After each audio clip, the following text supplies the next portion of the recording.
Hello, everyone. This is Nayiri from Low Carbon Fasting. Our guest today has a master's in nutrition and psychology.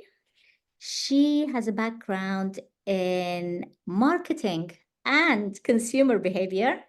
So she's worked for 10 years or over 10 years in different consumer industries. She's currently doing her PhD at Warwick Medical School.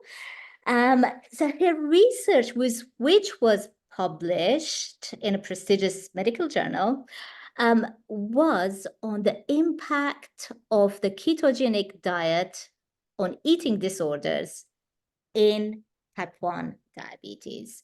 This episode will be part of the series on my channel called Type 1 Diabetics Talk, where both host and guest are type 1s, except that today's guest is a former type 1. She was a type 1, but not a type 1 any longer. Suzanne Schneider, welcome to Low Carbon Fasting. Thank you. I'm the Christmas miracle story because it's not very often that you hear about type 1s that are no longer. So thank you for having me. You have an exciting, in fact, exciting because it is full of hope and it is a miracle story. But it also is heartbreaking because I've heard you share your story and it saddens me, but also fills me with hope. And I'm very happy that you are here with us today. So let's start with your diagnosis story, because you were at a private school was it Johannesburg? And then suddenly you were diagnosed, you were 7 or 8. Is that how? So actually, I went to a government school, but in South Africa, many children do go to boarding school because, we lived on a farm and it was so far away from the closest town that, you ended up going to boarding school because it's just too far for your poor parents to drive, every day. And we lived in an area called the Karoo, which is in the center of the country, very remote. So I grew up on a farm and I went to boarding school at the age of about 9, I think it was. And then I used to do a lot of sport when I was at school. In fact, I did a lot of swimming, which I really loved because it got me out of afternoon study. And I remember going home one weekend and just saying to my mom, "Oh, I've got this lower back pain." But my mom thankfully also noticed that I was drinking a lot of water. I mean, a lot of water. And because we had diabetes in our family, she was kind of paying attention to this. And she said, "Look, I want you to go, to the doctor on Monday." And I was like, "No, it's not that serious. I'm sure I've just hurt myself, exercising in the pool." How But old were you? I was 11 at that stage. And so I had to get dragged off to the doctor with the matron and, had this blood test and a urine sample. And unfortunately, it turned out that, I had very high, obviously, ketones and blood glucose, and I was automatically sent to hospital. And it was quite a shock, at the age of 11 being told, no more sugar, no more birthday cake, that's it. You're from today on, you have to eat differently to everyone else. So I think for people diagnosed today, it might be slightly different in the way that you are told how you can manage your diabetes.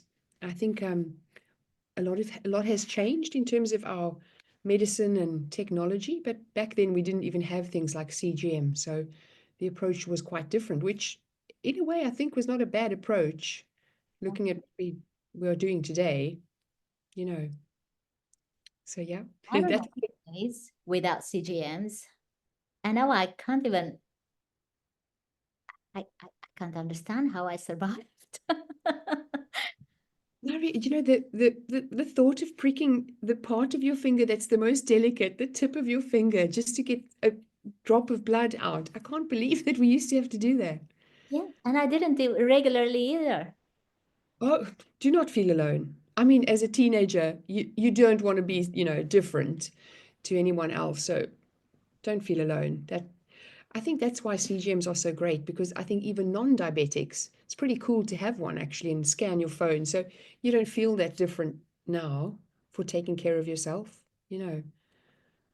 So yeah. Oh, so you were diagnosed at 11. When you said there were diabetics in the family, were they type 1 or type 2? Yes, in fact, it was distant family. So my grandfather's brother had type 1. Hmm. So it was in the family, but not directly, my blood relative, but yeah, in the family. So there was a link, definitely a genetic link for me. Yeah. It's interesting. I think for a lot of people, the cause isn't always clear. What's the trigger? Uh, for some, it could be a viral infection. For others, it could be trauma. For me, I actually think it was related to a viral infection. I'd had a pretty bad cough, cold, flu, just a couple of months before, and I'm not saying that was the trigger, but uh, certainly for me, I remember that happening before. But I don't know. What about you? How did you kind of do you kind of remember your trigger? Probably trauma, probably. Yeah. Yeah, yeah. Just a couple of years before diagnosis, I lost my father. So Mm. yeah, my father had passed. So I suspect that added to it. So who knows? Who knows? But so we both are classic cases of juvenile diabetes. I know they remove the word now because more and more people are being diagnosed as adults, but we are the juvenile diabetes cases. So were you put on insulin straight away? Yes, yes, I was. So I remember having to learn how to, obviously inject and, draw depending on, actually, I think initially I had syringes and about a year later I got the pen. It was quite intimidating actually, because I remember going back to boarding school and none of the adults around me had ever dealt with a diabetic specimen before. So it was new to them. So I had to be the adult in the relationship and really kind of take charge of this thing, which was I think it's quite a lot to ask of an 11-year-old, but I suppose you kind of have to. You haven't got a choice. Um, and so you find your coping mechanisms. But yes, so I had to learn how to do that from day one, really, how to manage my own insulin, which is not easy, I think, especially, having been so active. I played a lot of hockey and tennis and swimming, and I played it at, county level. So I was doing a lot of exercise every day, and then learning how to adjust your insulin. And I think for me, sometimes I would actually almost look forward to having a hypo, so I had an excuse to eat sugar, you know. Do do you remember what insulin it was you were taking? So you probably were taking two, so your long-acting insulin and then insulin to cover the meals with, right? Yes, I used to be on Monotard and Act Rapid, and those were the two that I remember. And then after that, I moved to, the pens. I can't even remember the names of those anymore, but definitely I had Act Rapid because that was the one that I had to take for myself from the syringe. Mm-hmm. Then I had the Monotard from the um, pen, and then eventually moved over to Lantus, Mm-hmm. which was amazing. But yeah. I've, I've used the Act Rapid, the Mixed Tart. There was one called Mixed Tart. I've used that. Yes, I had that for a short period. Yes, yeah. Used them all. I've used the syringe and the pen, some of the pump now. Did you ever get to a pump? I did not. No, that we didn't. Pumps only became a thing really in the UK. I think type 1's got access to a pump. In fact, not everyone in the UK even has access to a pump. I mean, I was speaking to Dr. Ian Lake the other day, and he was requesting a pump, and he's on a waiting list for something like, I don't know, something ridiculous like 100 years. I mean, crazy. So I didn't have access to a pump, and I think CGMs were only just sort of, coming out at the time when I was, diagnosed with, end-stage renal disease, which was kind of like in my 30s. So it was quite far along my journey before those um, tools became available.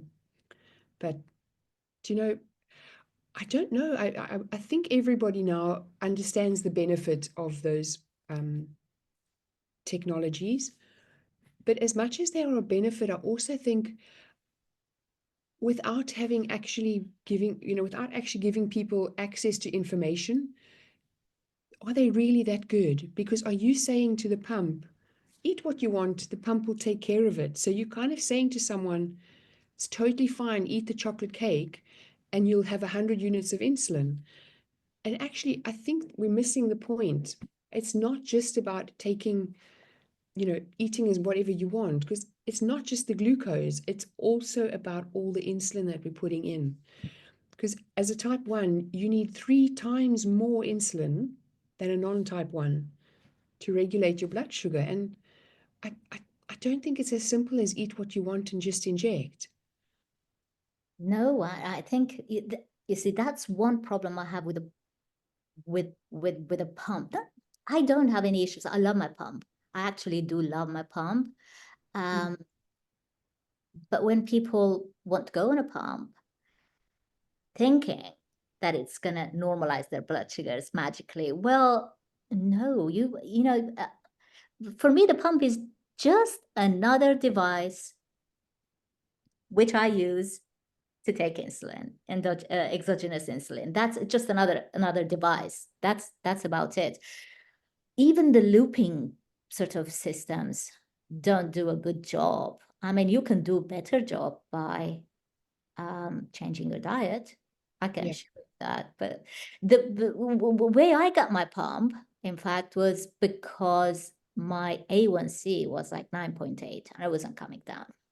Yeah. They were telling me, I was in Cambridge at the diabetes clinic. They used to tell me, no, that you don't need to just, be deprived of anything. Just eat whatever you want and cover it with insulin. And, I wasn't used to that because as a child, I grew up thinking that you can't have sugar, or if you do, it has to be from birthday to birthday or Christmas to Christmas. It had to be limited.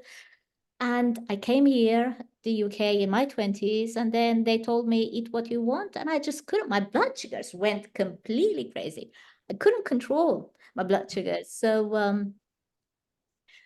uh, Oh, yeah, I had a normal pregnancy. I don't even know how, because during my pregnancy, I somehow managed a 6.8 of A1C. And that's I mean, amazing. now it's high, but from 9.8 to 6.8. So I had a good normal pregnancy.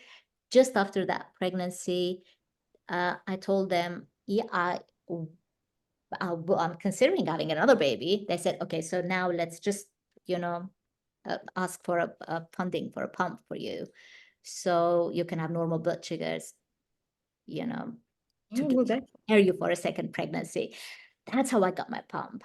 That that's is how I got amazing. my pump, and I'm lucky to have got it. So that's 18 years ago for me now. But yeah, Nayiri, you know what is quite unfortunate is that why did they only wake up to that after your pregnancy? Like, because surely it mattered even before your first baby was born. I mean, why it does it wasn't only? that Why common did then. I don't think they were prescribing it then. So, because when I got my pump, my baby was already 2 years old. So when I brought up this subject of, okay, so I'm considering having another baby, which never happened, but it was like it gave them reason, I think, to sort of consider, or us, because they have to request funding, right, for a pump for me. And then they said, hey, Nayiri, you've got a pump for you now, you're gonna have normal blood sugars. I didn't, of course. I only had started having normal blood sugars when I changed my diet. The pump did nothing. My A1C didn't even come down with a pump. Oh my goodness. Nothing. Wow. It didn't do anything.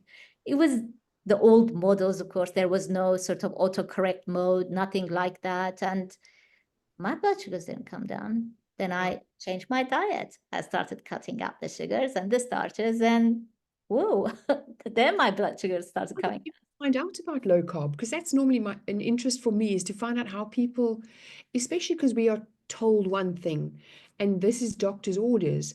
So for you to go against doctor's orders and find something that actually works but isn't the normal protocol, I mean, where did you even go to find that information?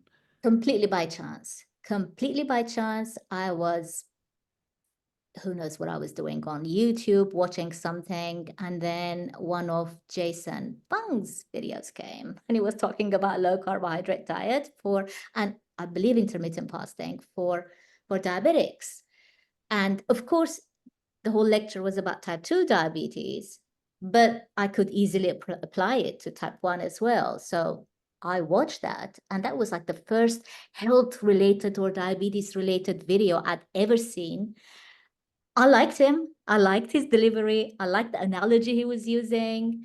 And then one thing leads to another, what's another one, and another one. And then I found out he has a book. So I ordered his first book. When the second one came, I ordered the second one. And then thereafter, I started building my library. So, Amazing. and then gradually implementing it on myself, just doing it alone because no one was supporting me. We didn't have the support network. And all the low carb sort of books and everything, none of it was specifically for type 1s and for type 2s, right? Yeah. You know, it's so true because I guess just fast forwarding a bit to say to the part where I had my transplant, and I initially even getting to the point of needing a transplant is quite traumatic because in your early 30s you think, well, how the heck did I end up here? I mean, you honestly think to yourself, I'm active, I eat healthily, I'm told I'm doing okay, I'm following the food guidelines. So that's so unfair. How did I end up needing a transplant? And I remember post-transplant, you obviously want to avoid that, going through that trauma, whatever you can do to avoid being on dialysis again. And I think that was the first time that I really questioned myself and went, well, surely something is not right, and it was only then that I actually went, well, hang on a second. If I'm eating all this carb and I had to take insulin to bring down the carb, then why the heck am I eating all the carb? And it was only that when I went, oh, well, maybe if I ate less carb, you know what I mean? I don't know why I hadn't made the connection before. And then you also are so motivated because you really have a health reason to follow it. And I think people with type 1 have a real health reason to follow this. There's often you're told when you leave your health your checkup every 3 months. Oh, you're fine. Your HbA1c is what, 7, 8, 9. Oh, you're fine. You're doing fine. Just come back in 3 months. And you think to yourself, well, how can that be fine? We're all part of the human race, and we know that for humans, our HbA1c should be within a very fine range. So how can it be acceptable that this particular segment of the human race can exist healthily outside of this range? So it just doesn't compute. And I think when we do our patients, or doctors do patients a disservice by fooling them into thinking that's okay. And I don't think any doctor goes into medicine not wanting to help their patients, but equally, nobody wants to be the mean guy to say you can't eat the sugar. But sometimes you have to be the mean guy to say, actually, I'm trying to help you. I don't know. That's what I I thought I would have benefited from. I actually agree with you. I agree with you. But coming back to your story, we jumped all I the know you did. I'm so way sorry. from age 11 to your transplant. So what happened? Yes. What happened in between? Because Ah, a I mean, lot happened between. So you were yes. diagnosed at 11. Yes. You were put on insulin. So how were the rest of your school years? And then what happened? At what point did you realize you weren't doing well? Do you know, I think because I was so active, I got away with a lot. Mm. You know what I mean? And I, like I say, I used to exercise a lot. And obviously, with that came taking all the exercise gels and potions and lotions that go with exercising. And it was only really in my late 20s, but I think I would say I had more of a relationship with food, that I was so fixated with wanting to do well that I developed this relationship with food that I I think what they would term it now is orthorexic, because you just want to eat what's healthy and good and pure. And I completely want to avoid things that aren't good for me, because if anything goes wrong, I didn't want someone to say, see, I told you so, you shouldn't have eaten that. So I really was fixated on just being a good diabetic. Obviously, I mean, I clearly had days where I was cheating, but there were also days where I thought I was just following what my sports coach was saying, you know. So I only really started noticing in my late 20s, you know, when I went for kind of my checkups, they would mention that my kidney function was maybe declining. And it was in my mid 30s that they sort of seriously paid attention to that. And then by the time I got to, I think it was about 37, 38, they said, you know, I had that kind of conversation where I remember sitting in this doctor's room, and this guy was clearly looking at his screen and trying his, I think he was trying not to have to break the news to me. And obviously having to tell me that, Suzanne, you're going to need a transplant. And I remember him looking so intently at the screen and not looking at me and saying, your numbers indicate, you know, and it was just, that was that moment that I just thought, what the heck? How did this happen? You know? And so I spent 3 years on dialysis, which is, Was both your kidneys not functioning well? yes, so they just take an average sort of what they call your EGFR, so your estimated glomerular filtration. So that's just the overall, how are your kidneys functioning as a percentage. And then they look at your albumin levels in your urine, and they took blood tests and things. And so the numbers weren't great. And so basically, you put on this transplant waiting list, and as much as it's a list, it's not a list as in, okay, I'm number 3. When number 3 comes up, I'll get it. You might be in the queue, but if a more suitable donor comes available for person number 10, they'll get it. It's only when you get to a really critical phase that they really will push for you to get it above, you know, everybody else. You were in the UK then, right? Here in Yes, the UK. that's right. And I was so fortunate. I was living very close to Oxford, where they have one of the world centers of excellence for pancreas transplants. And basically got 2 for the price of 1. So I got a new kidney, and they said, look, if you're getting this new kidney, you might as well plug in a new pancreas, because you're giving yourself a new environment for this kidney to thrive. And boy, from the minute they plugged in that new kidney and pancreas, I was no longer type 1. Oh, wow. It was unbelievable. I mean, I cannot even imagine the no, I how to tell you, adapt to the thought, right? no, you certainly have to have counseling, because I think for 25 years you wear this cloak of, well, I'm a person with type 1. I can't do that, or I shouldn't be eating that, or no, I really I can't exercise for extended periods without, you know, eating or whatever. And you have these limited beliefs about yourself. And I certainly had to go for counseling to just discover this new version of myself, or maybe the old version of myself, the 11-year-old, the pre-diabetes, you know, and kind of get your confidence back in your own body's ability to look after itself. So, So yeah, now you had 2 new organs I to look do. after. So how do you make sure your body doesn't, so the autoimmune part of your body doesn't obviously reject the new Yeah. organs? So, I mean, you change one drug for another. So while as a type 1, you will take insulin for the rest of your life, I now take immunosuppressants every day. And I mean, obviously, it's way easier to take a pill, and it doesn't have as many instant repercussions as what insulin would. Um, Immunosuppressants also do have repercussions. So I certainly found that when I started taking my initial ones, I lost a heckload of hair. I had a lot of acne. In fact, after 2 years, I developed a heart condition, so they had to change my medication.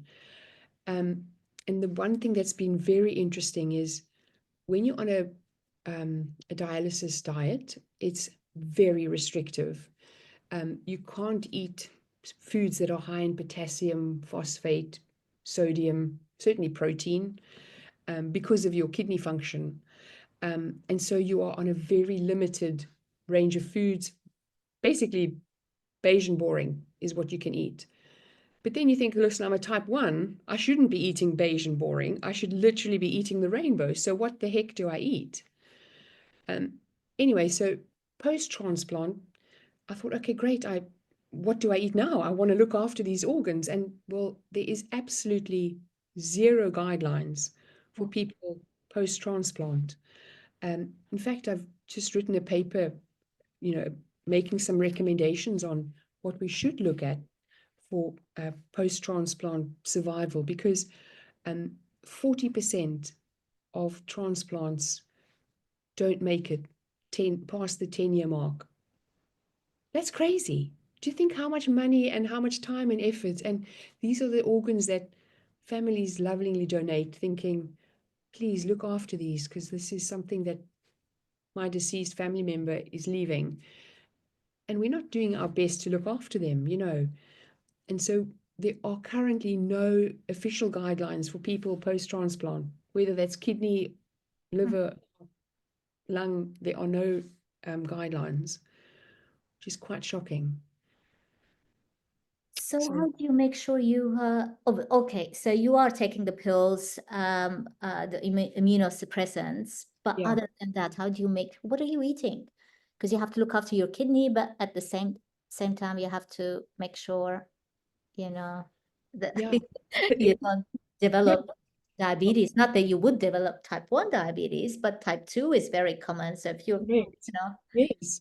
In fact, the incidence of people developing type 2 diabetes post-transplant is also very high Mhm. because of this, the changed way of eating, because you used to be very much on a restricted diet, and now you can basically roam free. And because there are no guidelines, people tend to roam free. And unfortunately, people do develop what they call NODAT, new onset diabetes, after transplant. So you might have no longer be type 1, but you then become a type 2.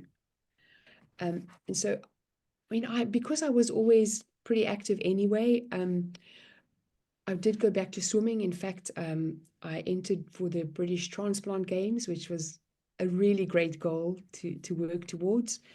For me, I really enjoy being active. So for me, it's part of my mental health. Every morning, go for a walk, see the sunrise. So that's my way of starting the day. I found for me, I really enjoy the fasting. I do 16/8. I'm not religiously, at 8 will stop eating, but I do my best. I have a day job. So realistically, within the framework of a day, I try to follow 16/8. I find that works really well. Just for me, just my appetite is best programmed. When I eat, I'm hungry. I don't eat because my watch tells me it's, a certain hour. And touch wood, my pancreas has been unbelievably healthy. I have had an HbA1c of, I think it was 4.7 for the last. Yes. It's Oh, I insane. would love to have an HbA1c of 4.5, 4.7. In my 25 years as a type 1, I never had that. So I'm very grateful, but I definitely do watch what I eat. Now, I certainly follow, in my mind, I don't measure ketones. I definitely follow a very low carb diet, but because I had this, I know my relationship with food, that I can easily become fixated. And so I do not want to be measuring ketones, because I know that I have a propensity to take it a step further. So I just follow very low carb, and I know that works for me. I mean, Yeah, I don't measure ketones either. I just don't see a point in measuring ketones. I know what I'm eating. I eat good quality foods and manage my insulin, but and most of the insulin I take is not for the carbohydrates, but for the protein and, there you go. and also for the fats, Yep, yep. and for And the fat too. So you also always need a basal level of insulin. true. Mhm. So, I mean, as a type 1, you can't get away with taking none, but yeah, take as much as needed, as little as possible. Yeah, these are the Dr. Lake's. Dr. Dr. Lake, Lake, if you're yes. watching this, you're watching. I'll We, pay him some royalties. this is probably the fifth time we've mentioned your name on and offline. So,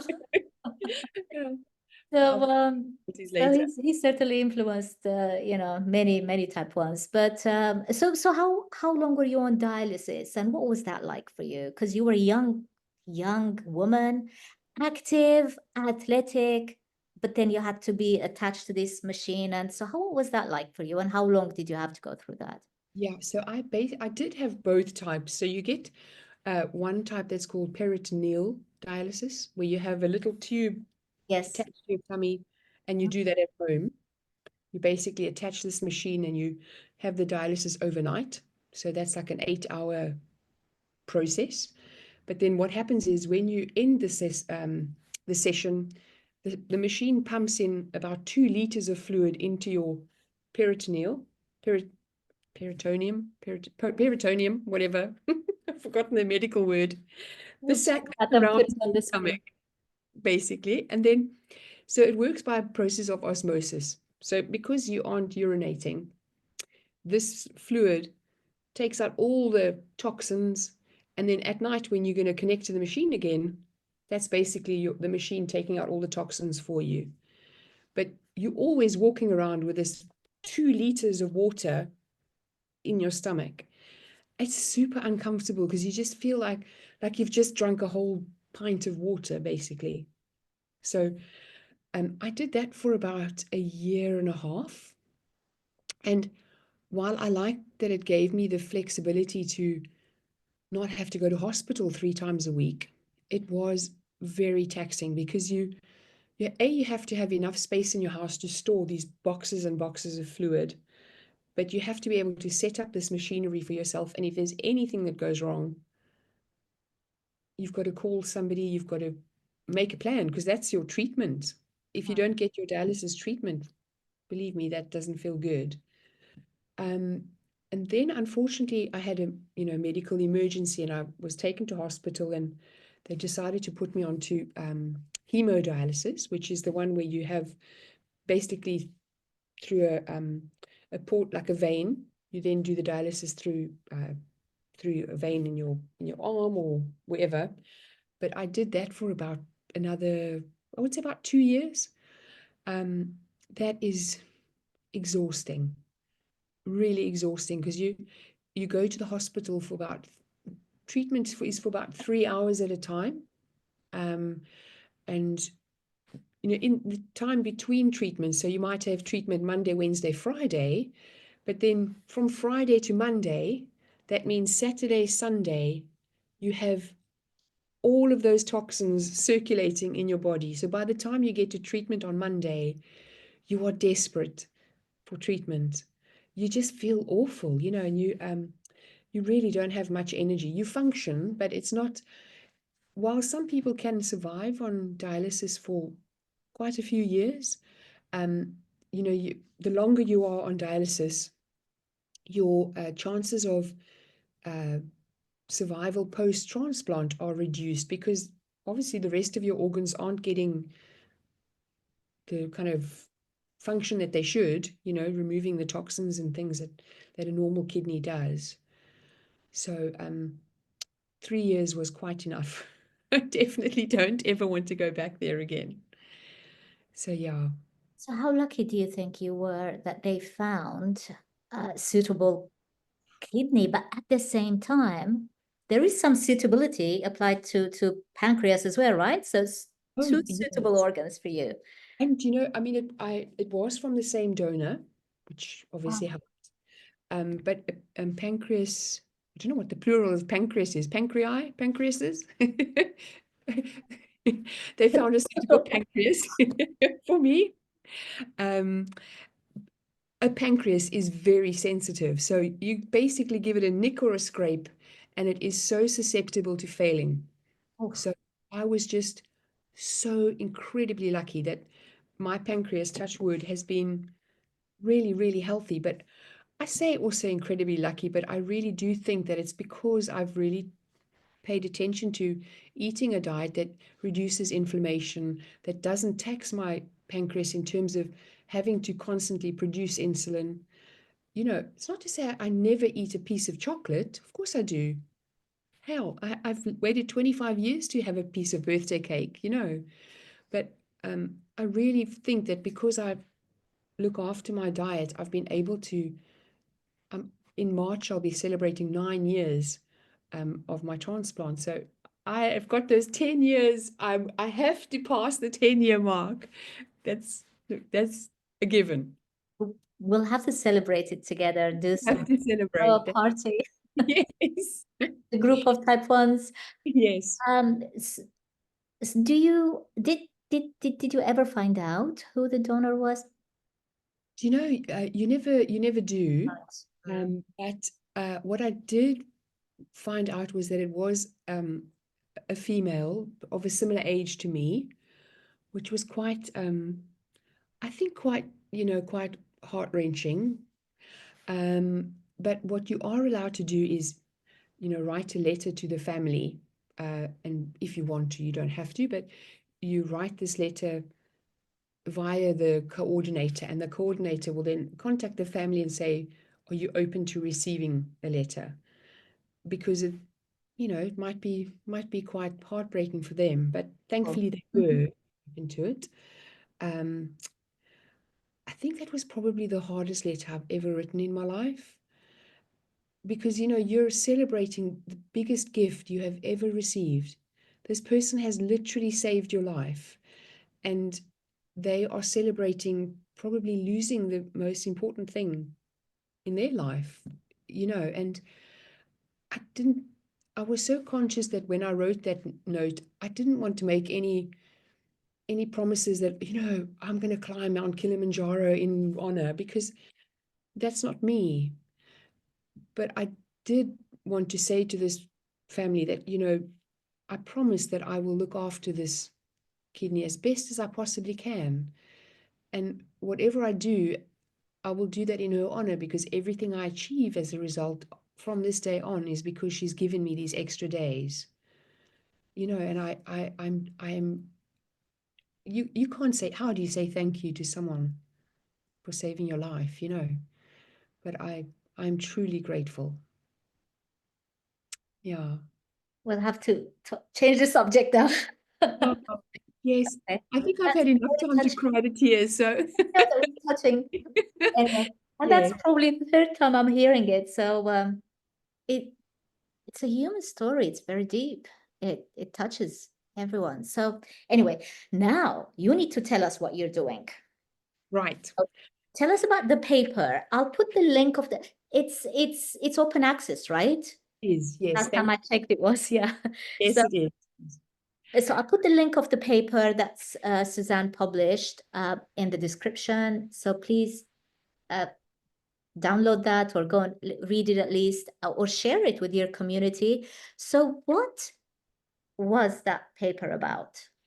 Right. So as strange as it sounds, people within the type 1 diabetes space actually have a high incidence of eating disorders. And I think it's quite unknown, because for a lot of medical professionals, if someone with type 1 diabetes, presents with well, firstly, to explain for people who aren't type 1, a key part of managing your type 1 is actually looking at what you eat, then adjusting your medication to what you eat, timing your insulin, looking at how much have I eaten, how much must I take, when do I take it, how much have I exercised. So everything is measured and weighed and calculated to such an extent that no wonder we become fixated, on numbers. And so a lot of research has shown that the incidence of, eating disorders and disordered eating is fairly high within this space. And I certainly found that for me, that resonated based on my previous experience of certainly orthorexia. And I was keen to see whether, now that I had discovered this ketogenic diet, actually, how could that potentially help people with type 1?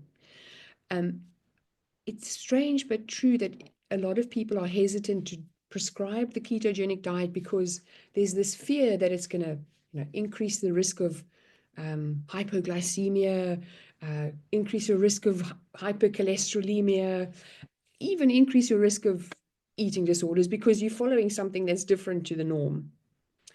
And so what I did was to have this 2-year long study where I've followed people who are following the ketogenic diet, and we took a baseline score of, we used a survey that's kind of the acknowledged eating disorder, what they call it, the disordered eating problem survey. That's the kind of standard recommended tool in the type 1 space. So we took a score at the beginning, and after 2 years, we took a score again to see, actually, has your relationship with food changed over this 2-year period, while following a ketogenic diet? And has that increased your risk? According to this survey that is the standard within the industry. And interestingly, over the 2-year period, in fact, the score from our participants went down in terms of eating disorder risk, which is quite crazy. But what is even more bizarre is that a lot of the questions are clearly designed for people who are on a high carbohydrate diet. So if it says, there's a question, for example, do you tend to skip meals? Now, if you're following a low carb diet, well, surely you can skip meals, because if you don't need to eat, why would you eat?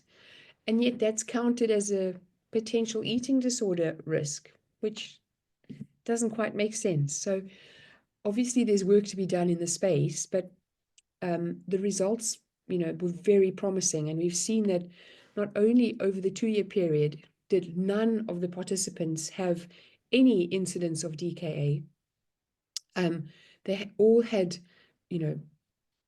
acceptable levels of, cholesterol. Sorry, the acceptable levels of the cholesterol.